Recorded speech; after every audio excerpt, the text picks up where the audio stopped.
जिनके बाल काटे गए, जिनकी चुटिया काटी गई, वो अपने भगवान की भी नहीं भगवत गीता गा सकते, अपनी कथा नहीं कह सकते, अपने भगवान की नहीं। आप बताओ, हनुमान जी की जाति किसने बताई? क्या एक पुरुष का मान सम्मान स्त्री के मान सम्मान से ज्यादा है? हम स्त्री के मान सम्मान के लिए क्यों नहीं खड़े हुए? इसका मतलब ये नहीं मैं कह रहा हूँ कि पुरुष का अपमान हो जाए तो हो जाए, अपमान किसी का नहीं होना। ये किस ग्रंथ में लिखा हुआ है? कोई ग्रंथ तो होगा।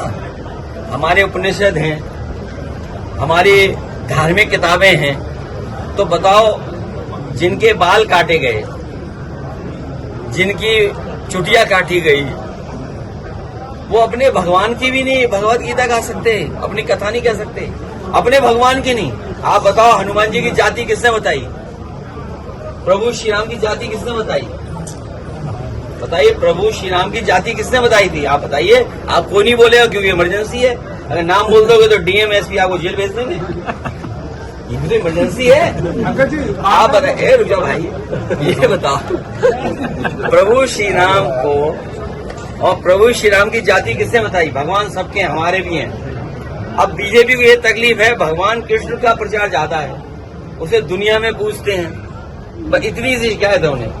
पार्टी आंदोलन करेगी इस जातिगत बातों पर मैं जातियों में नहीं बंधना चाहता। मैं सनातन कार्य के लिए कार्य कर रहा हूं। मैं सभी सनातनियों को जोड़ना चाहता हूं। रही बात चोटी काटने की, गलत है। किसी के भी साथ दुर्व्यवहार नहीं करना चाहिए। कोई भी किसी भी प्रकार का दुर्व्यवहार करता है वो ठीक नहीं। हम तो इसका प्रचार करते हैं, तिलक रखो और चोटी रखो, कलावा बांधो, कंठी पहनो, इसका हम प्रचार करते हैं।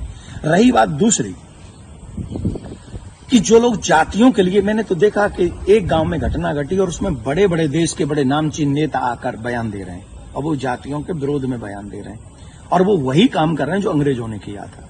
मैं ये जानना चाहूंगा, अभी आप लोगों ने भी सुना होगा, मथुरा में एक कांड हुआ था। एक टेम्पो वाला पकड़ा गया था और उसने 23 लड़कियों के साथ दुर्व्यवहार किया था। उनकी वीडियो, उनकी पिक्चर्स और उनके सब हैं और वो हट जाति के थे। वो बच्चियां जो थी वो हट जाति की थी। तब कहां चले गए ये सारे मर्द? क्या एक पुरुष का मान सम्मान स्त्री के मान सम्मान से ज्यादा है? हम स्त्री के मान सम्मान के लिए क्यों नहीं खड़े हुए? इसका मतलब ये नहीं मैं कह रहा हूं कि पुरुष का अपमान हो जाए तो हो जाए, अपमान किसी का नहीं होना चाहिए। जब लोग मूत्र जिहाद करते हैं, लव जिहाद करते हैं, थूक जिहाद करते हैं, तो वो जब थूकते हैं ना भोजन में, तब इसलिए नहीं थूकते कि ब्राह्मण पंडित जी जे लेंगे। उसमें सब आते हैं, पंडित जी भी आते हैं, यादव जी भी आते हैं, सिंह साहब भी आते हैं, अग्रवाल जी भी आते हैं, चौधरी साहब भी आते हैं, लिमका भी आते हैं, ढिमका भी आते हैं, सब आते हैं। वो सबके लिए थूकते हैं, वो सबके लिए मूतते हैं, वो सबकी बहन बेटियों पे नजर रखते हैं। तब क्यों नहीं बोलते हम और आप सभी? बताइए, मैं जानना चाहता हूं। ये जितने भी लोग आज विवाद कर रहे हैं, ईमानदारी से बताइए, भगवान श्री राम किस लिए आए थे? वो तो क्षत्रिय थे। भगवान श्री कृष्ण किस लिए आए? वो तो यदुवंशी थे ना। किस लिए आए थे? बताइए मुझे, जरा जवाब दीजिए। जो अपनी अपनी जातियों के जो नेता बने बैठे हैं, मैं जानना चाहता हूं आपसे, जितने भी अवतार तुम्हारे सनातन में जिन पुराणों के अनुसार हुए, जिन पुराणों के अनुसार तुम अपने आप को हिंदू लिखते हो, किसके लिए अवतार हुए थे? वो धर्म की स्थापना के लिए हुए थे और धर्म की स्थापना करना ही हम सबका दायित्व है कि हम इस देश में धर्म की स्थापना करें, ना कि धर्म का खंडन करें। हम सबको चाहिए कि एक साथ रहकर अपने धर्म का सम्मान करें, अपने धर्म को बढ़ाएं, अपने देश को बचाएं। ये हम लोगों की ड्यूटी होनी चाहिए। और जितने भी यदुवंशी सुन रहे हैं ना, my dear listen to me, निश्चित तौर पे मेरा जन्म जो है ब्राह्मण कुल में हुआ है, लेकिन आपको एक और बात बता दूं, यदुवंशी मेरे हैं सब। पूछे कैसे? भगवान श्री कृष्ण का नामकरण जिन ऋषि ने किया था, गर्गः पुरोहितो राजन यदु नाम सुमहातप, मैं गर्गाचार्य जी का वंशज हूं। क्या मैं आपका बुरा चाहूंगा? क्या मैं जाटवों का बुरा चाहूंगा? मैं चौधरियों का बुरा चाहूंगा? मैं बनियाओं का बुरा चाहूंगा? किसी का बुरा नहीं चाहता। मैं आप सबका भला चाहता हूं और इस देश का भला चाहता हूं। अगर आपको ईमानदारी से अपने इष्ट में निष्ठा है, राम में, कृष्ण में, परशुराम में, हनुमान में, देवी में, देवता में, तो आप शास्त्रों के बताए हुए मार्ग पर चलिए और धर्म का पालन कीजिए और उन विधर्मियों से लड़ने के लिए तैयार हो जाइए जो हमारे देश में जाति का जहर घोलकर, कई बड़े बड़े नेता हैं, जाति के नाम पे कूद पड़े। बस चुनाव की सभाओं में बोल रहे हैं, चुनाव की एक कथा, अरे तुम्हारा इस नाम पे वोट लोगे?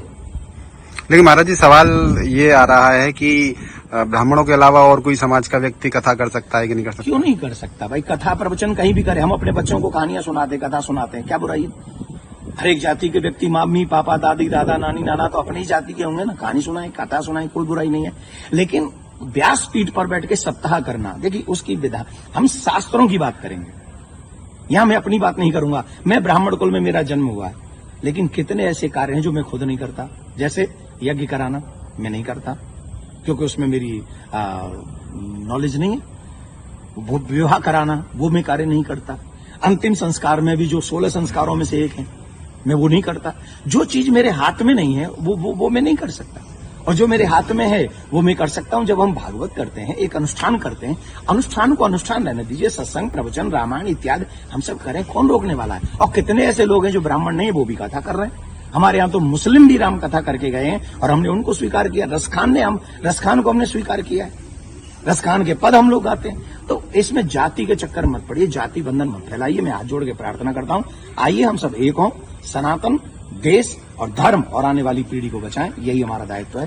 जय श्री राम। लेकिन महाराज जी एक सवाल और कि उनपे आरोप लग रहा है कि छेड़छाड़ की उस घटना में शामिल पाई गई। देखिए, न तो ये काम देवकी नंदन का है और न काम ये अखिलेश जी का और तेज प्रताप जी का है। जो चीजें हुई हैं, अब कह रहे हैं कि 2 आधार कार्ड मिले हैं। कोई कह रहा है उनको छेड़खानी हुई है, जो कोई कह रहा है उनकी चोटी काटी, उनका अपमान किया गया। तो इसके लिए संविधान है, इसके लिए प्रशासन है। हमें बांटना नहीं है। प्रशासन अपना काम करे, जहां जो जिसकी गलती हो उसे सजा दे।